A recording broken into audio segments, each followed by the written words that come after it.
the city. Lights of Milan blurred into streaks against the tinted glass of the taxi. Haley pressed her forehead to the cool pain, the rhythmic thrum of the engine a dull counterpoint to the throb behind her eyes. 12 hours of flights, 3 time zones, and a presentation that felt like a lifetime ago had left her hollowed out, a husk of her usual sharp self. The Grand Bellagio, a monument to gilded excess, rose from the urban sprawl, its towering facade glittering like a misplaced constellation. She barely registered its opulence as the taxi pulled up to the entrance, a doorman in a crisp uniform opening her door before the car fully stopped. "Suite 2703, please," she murmured to the concierge, her voice raspy. He offered a practiced smile, handed her a key card, and gestured toward the elevators. The ride-up was swift, silent, the kind of polished efficiency luxury hotels perfected. The scent of polished wood and a faint, expensive floral perfume filled the enclosed space. She stepped out onto the 27th floor, the plush carpet muffling her footsteps. Her eyes, heavy-lidded, scanned the polished brass numbers. 2701, 2702, 2703. She swiped the card. The light blinked green. The lock clicked, a soft, almost intimate sound. The suite was dark, save for the sliver of city glow seeping round the heavy curtains. She pushed the door open, stepped inside, and dropped her carry-on with a soft thud. The air was thick, heavy with the scent of cigar smoke and something else, something metallic and sharp, like old blood. A low murmur of voices, deep and guttural, pulled her up short. Not her suite. This wasn't right. A cold prickle traced her spine. She'd heard of mix-ups, but the hushed intensity of the conversation radiating from the inner room was wrong. Dangerously wrong. "The Port Authority is secured," a voice rumbled, smooth as polished stone. "The cargo arrives on Tuesday. No complications." Another voice, higher-pitched, sharper, cut in. "And the senator? He stays bought." A third, colder voice, laced with an unmistakable authority, replied, "He always stays bought. His loyalty is to his bank account, not his country." The new gambling initiative passes. Our expansion into the Venetian market, unstoppable. Haley froze, her hand still on the doorknob. The casino-backed mafia. The whispers she'd dismissed as urban legends, the dark underbelly of Milan's glittering facade. This wasn't some minor illicit deal. This was a seismic shift, a power play that would ripple through the city's foundations. Her heart hammered against her ribs, a frantic bird trapped in a cage.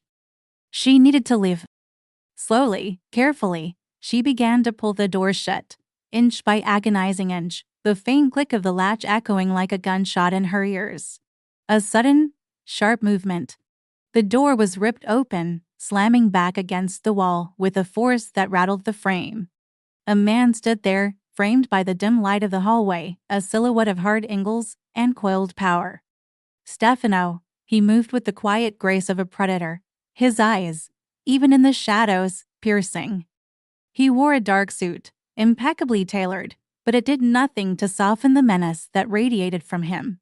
Well, he drawled, his voice a low rumble, devoid of any warmth. "Look what we have here." He stepped into the room, his gaze sweeping over her, dissecting her, missing nothing. "Lost? Little bird?" Haley swallowed, her throat suddenly dry. I think I have the wrong room." Her voice, usually steady, wavered. She hated the tremor. He took another step closer, his presence overwhelming. The scent of him, clean and dangerous, filled her senses. "Wrong room? Or perhaps you were looking for something interesting?" His eyes narrowed, assessing. "You heard us." It wasn't a question. She shook her head, a desperate, almost imperceptible movement. "No, nothing. I'm just tired. I made a mistake." A heavy sigh escaped him, one that spoke of deep, ingrained weariness.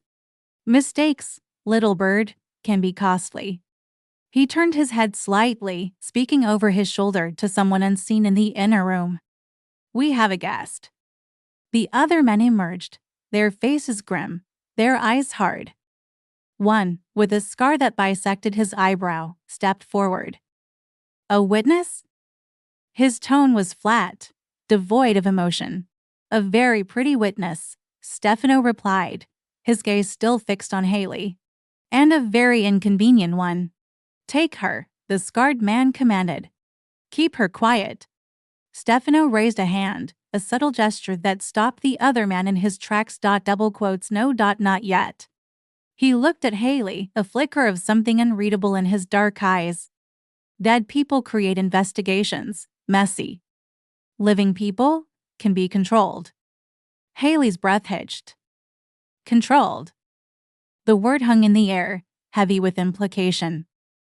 She wasn't going to die here. Not now, but the alternative felt just as chilling. I won't say anything, she blurted out, her voice regaining some of its strength. I swear, just let me go. I'll forget everything.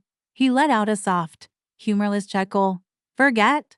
That's a lovely thought, but memory, like a bad stain, tends to linger. He gestured toward the inner room. Inside now. She hesitated, a desperate, wild thought of escape flashing through her mind. But the sheer number of men, their cold, professional demeanor, extinguished it before it could even fully form. She walked, her back stiff, into the opulent living area of the suite. The air conditioning hummed, but she felt a cold sweat break out on her skin. Sit, Stefano instructed, indicating a plush velvet armchair. She sat, her hands clasped tightly in her lap, trying to project an air of calm she didn't feel. He stood before her, a dark monolith. What's your name? Haley. Her voice was shaky. Haley, he repeated, testing the name on his tongue. You travel alone, Haley? Yes, she said quietly. No one expects you. No, I'm here for a conference. I just arrived. He nodded slowly, as if processing this information. A conference. How convenient. He turned to one of the other men. Check her room. Her luggage. Everything. The man nodded and laughed. You're not going to hurt me, she stated, more a desperate hope than a question. He tilted his head, a faint, almost imperceptible smile touching his lips. That, Haley, depends entirely on you. He pulled a chair opposite her, sitting down, his posture relaxed, yet radiating an undeniable tension. You stumbled into something big. Something dangerous. You understand that, don't you? I understand, she managed, her voice barely a whisper. Good. Because understanding is the first step to survival. He leaned forward, his voice dropping to a low, intimate tone that sent shivers down her spine. You will stay here. With us. Until we decide what to do with you. For how long? Panic flared, hot and sharp. As long as it takes. His gaze was unyielding. You will not leave this suite. You will not speak to anyone. You will do exactly as you are told. He paused, letting his words sink in. And if you try anything at all, you will regret it. Deeply. The next few days blurred into an oppressive monotony. Haley was confined to the suite, her every move watched. Stefano was her shadow, her jailer, her constant tormentor. He rarely left her side. The other men came and went, but he was always there, a silent, imposing presence. He brought her food, simple meals she barely touched, and water. He never spoke unless necessary, his terse commands punctuated by long stretches of unnerving silence. One evening, as dusk painted the Milan sky in hues of orange and violet, she stood by the window, staring out at the city she couldn't explore. The casino's lights pulsed below, a beacon of false promise. It's beautiful, isn't it? She murmured, more to herself than to him. He stood a few feet behind her, a dark silhouette against the deepening twilight. Beauty can be a distraction, a lie. She turned, her eyes meeting his. Is that how you see everything? As a lie? His jaw tightened. I see things as they are. And how are they, Stefano? She used his name, a deliberate act, testing the boundaries. He didn't react to it, his expression unreadable. Complicated, brutal, and forgiving. Is that why you do what you do? He took a step closer.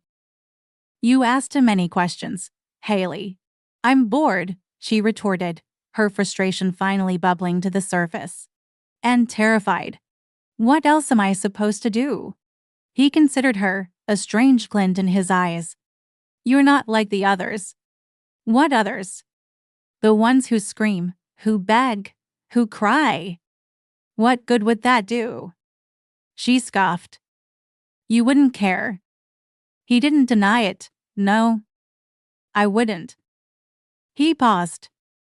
You're smart. Resilient. Is that a compliment or a diagnosis? A flicker of something, almost a smile, touched his lips and vanished. An observation. He walked to the liquor cabinet, poured a glass of amber liquid, and offered it to her. Whiskey? She stared at the glass, then at him. Are you trying to get me drunk? Perhaps. He shrugged. Or perhaps I'm offering a distraction. Take it or leave it. She took the glass, her fingers brushing his. His skin was warm, calloused. She brought the glass to her lips, the smoky burn a welcome jolt. You don't strike me as the type to offer comfort. I'm not, he confirmed. But I'm also not a monster. You work for monsters, she pointed out, her voice sharper than she intended. His eyes hardened. I survive. Is that all you want? To survive? He drained his own glass in a single swallow. It's enough. Days bled into a week. The initial terror had dulled, replaced by a weary resignation and a strange, unsettling familiarity. She learned his routines. The way he always stood by the window in the mornings, watching the city awaken. The way he meticulously cleaned his pistol, a ritual of quiet focus.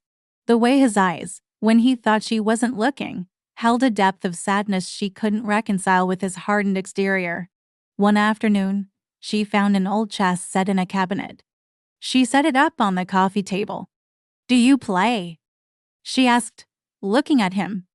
He looked at the board, then at her. Sometimes. Care for a game? He hesitated, then pulled up a chair. I warn you, I'm good. I'm better, she challenged, a spark of her old self returning. They played. He was, indeed, good.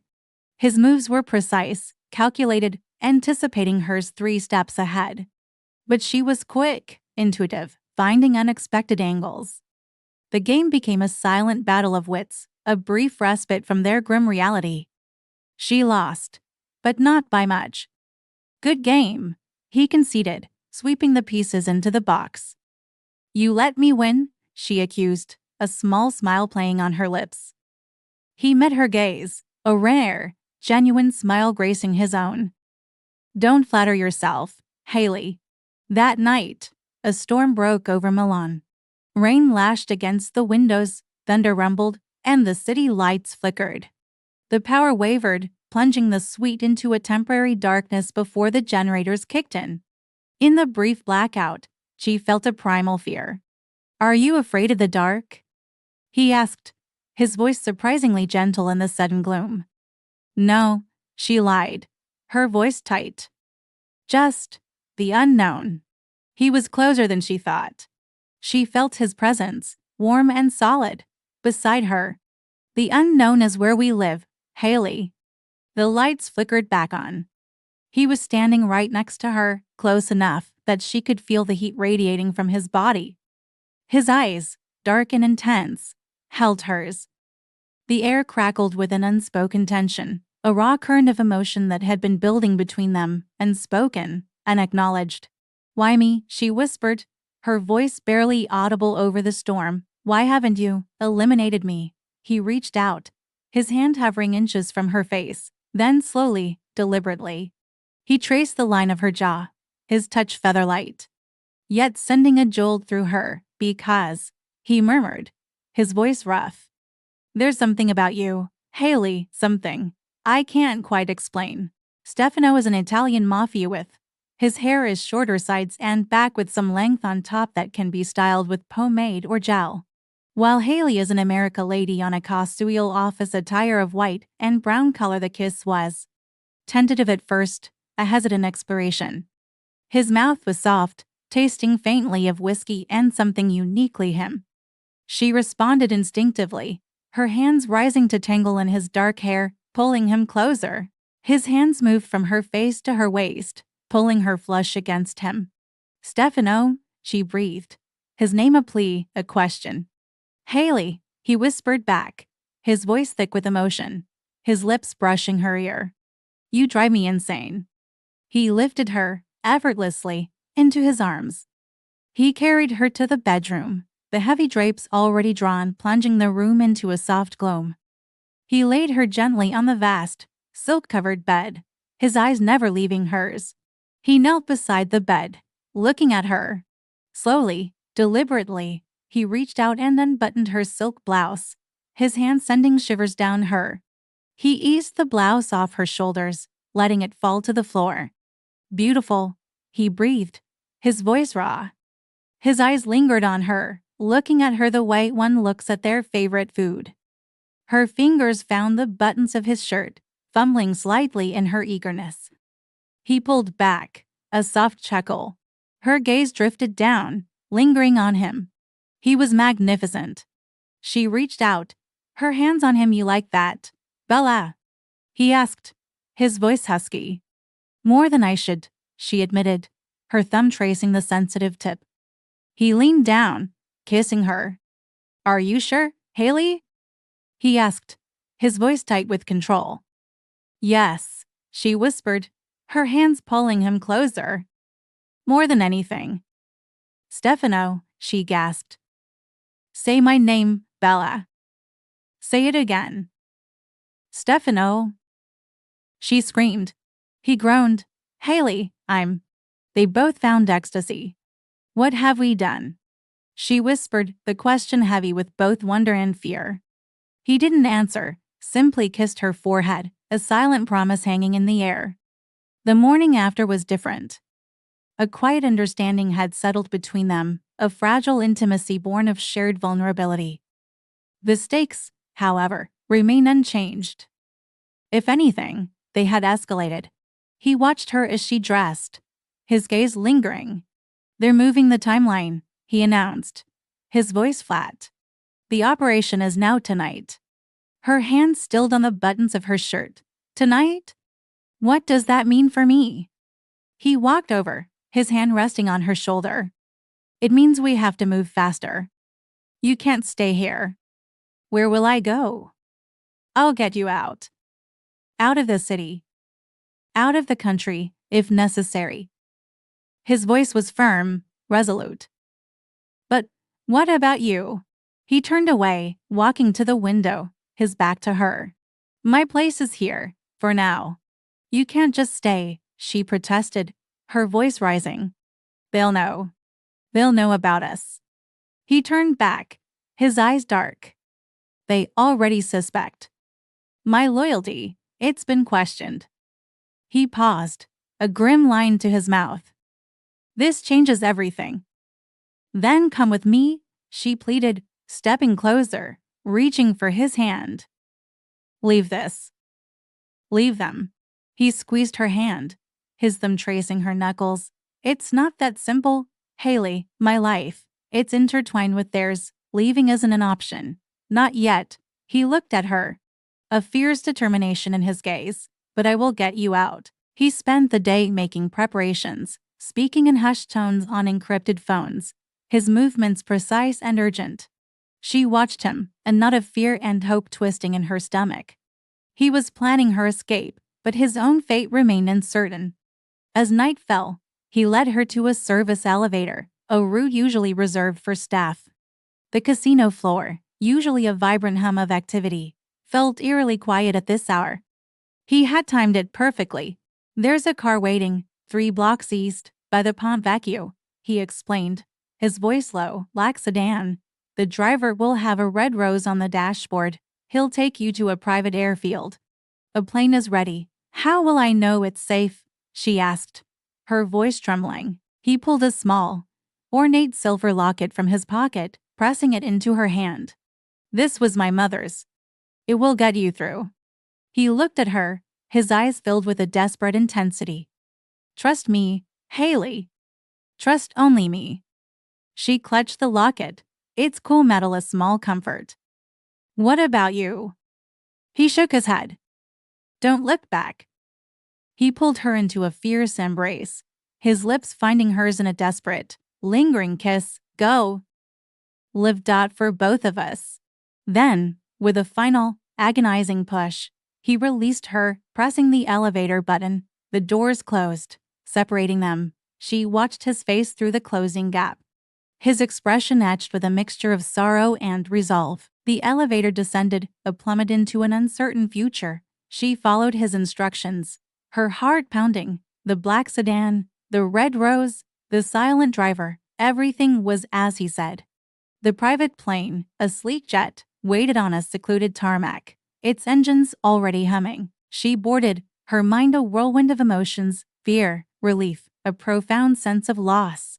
As the plane lifted off, soaring over the glittering expanse of Milan, she looked down, searching for the Grand Bellagio, a beacon of both danger and a love she never expected. Months passed. Haley was safe, living under a new identity in a small, quiet town by the sea, far from the shadows of Milan. She carried Stefano's locket always, a constant reminder of the man who saved her, the man she loved. She followed the news, discreetly, searching for any mention of the casino, the syndicate, hoping for a sign. One day, a package arrived, unmarked.